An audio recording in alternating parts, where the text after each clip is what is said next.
Something happened in the United Kingdom which the leftists used to adore, but for some reason now they absolutely dread. And that is an event that sparks a conversation. If you guys remember the 2016 era, this is what leftists absolutely loved.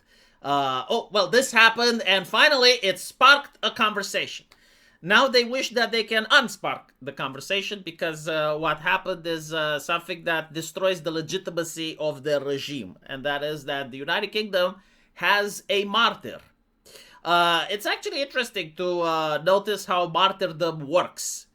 You have a regime that is oppressive to the population, and it uses some form of legitimacy in order to justify that oppression.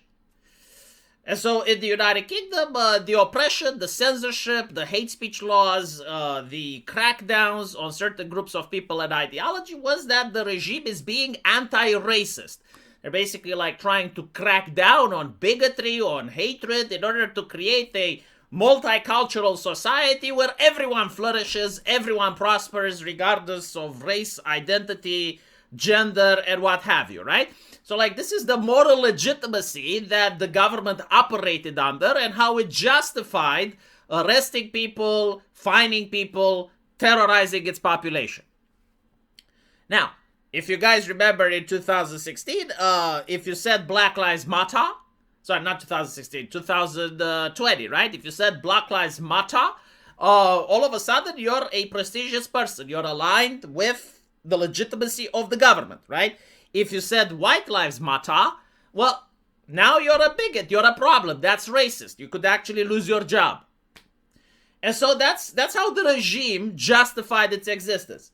And this is where you have the case with a martyr. A martyr is when a person that clearly didn't deserve it, a person that was innocent, ends up falling victim to the regime machinations.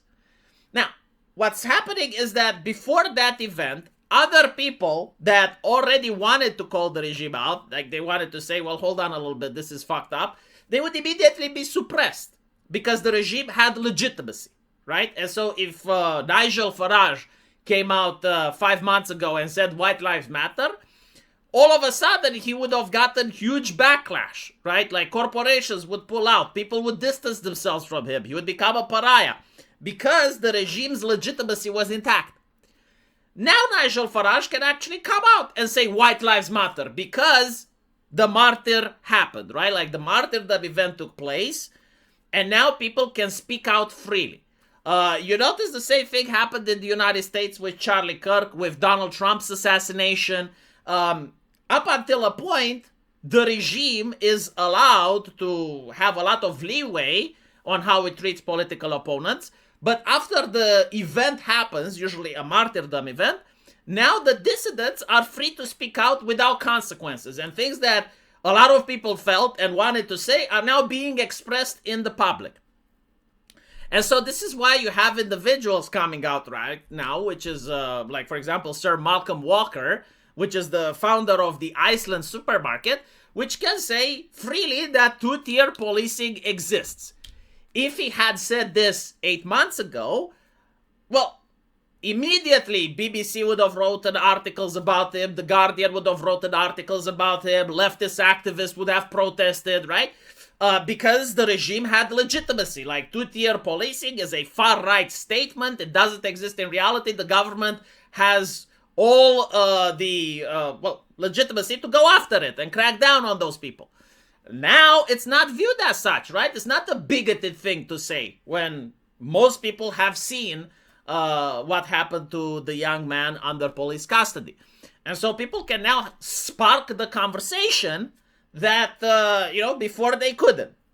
So what is he saying? He's saying that police arrives instantly to one of his stores after a fake accusation of racism, but didn't attend when the staff were seriously hurt by shoplifters. Now, you actually have to understand what's happening here. Are the police the type of individuals that hate white people in Britain?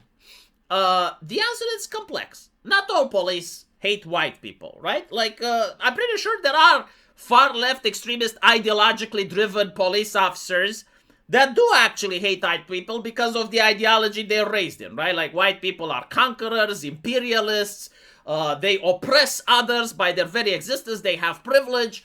And so when they deal with a white person, they're more harsh, right? Like they already view that that person has ancestral guilt. And this is, of course, due to the radicalization that was done systemically in the United Kingdom from the academia, from the politicians, from the media. So like those police officers surely exist. But are all the police officers like that, or the biggest majority? The answer is probably not. You see, most police officers aren't politicians. Most police officers get a job because they generally want to make some money so they can feed their family. So they go to work, they do their job, and then they come home and they want to relax, right? Like that's pretty much like what happens with most professions, not just police officers. Like most people in general are normies. Normies, by their very nature, they have political opinions, but they're not activists, right? Now, most people also, when they go to their job, they want to do the bare minimum. Like nobody wants to, I mean, there are some exceptions, but like most people do not go to their job in order to put as much effort as humanly possible into their work. They go there, they do the bare minimum so that they can get paid and come home, right? And they also have incentives. Like some people generally want to get a promotion or they want to be clapped by their peers. And when you understand that, the police, despite the fact that it's a government organization, it's still operating kind of like a business in the sense that it has limited resources. It's got an HR. It's got, the idea of maintaining public image. And it also has like the idea of being risk averse. Like most police officers aren't only focused on catching bad guys, but they also focus on not appearing on television or at the Young Turks, right?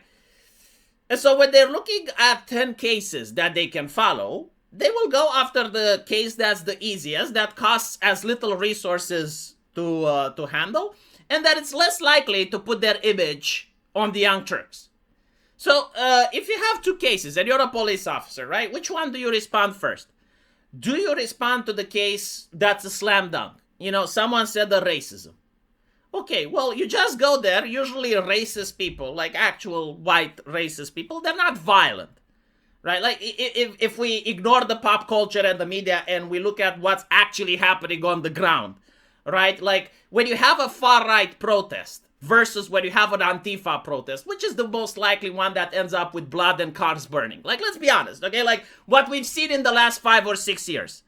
If you have like a protest where you have the Muslim community getting upset and getting on the streets versus you have a protest where Tommy Robinson gets upset and on the street, which is the one most likely to end up with cars burning and, stores vandalized? I mean, if you look at the Black Lives Matter protests and the damage it did to America financially, right? Which other far-right protests did the same?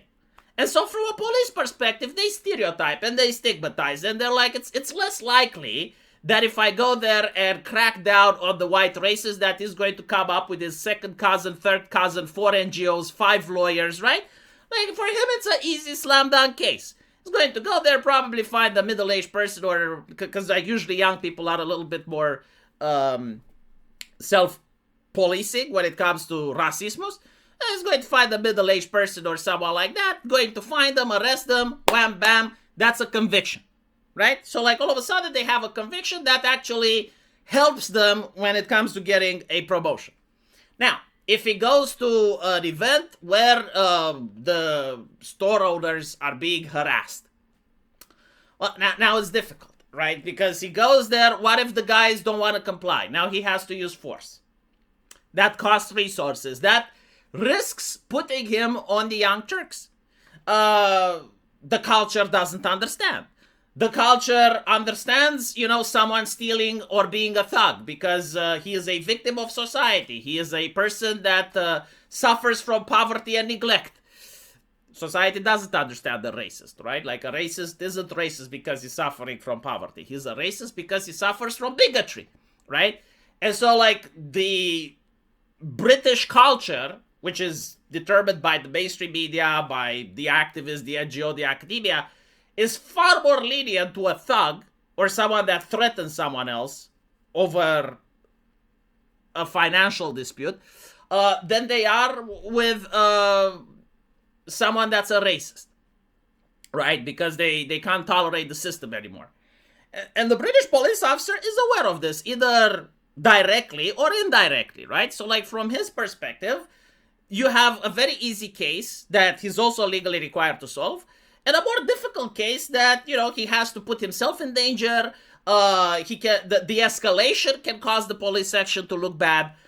And unfortunately, right, with the current culture that is, oftentimes just not policing or not acting and letting the things just go their way is a lot more beneficial for the police department than it is if they actually do go in and they crack down, right?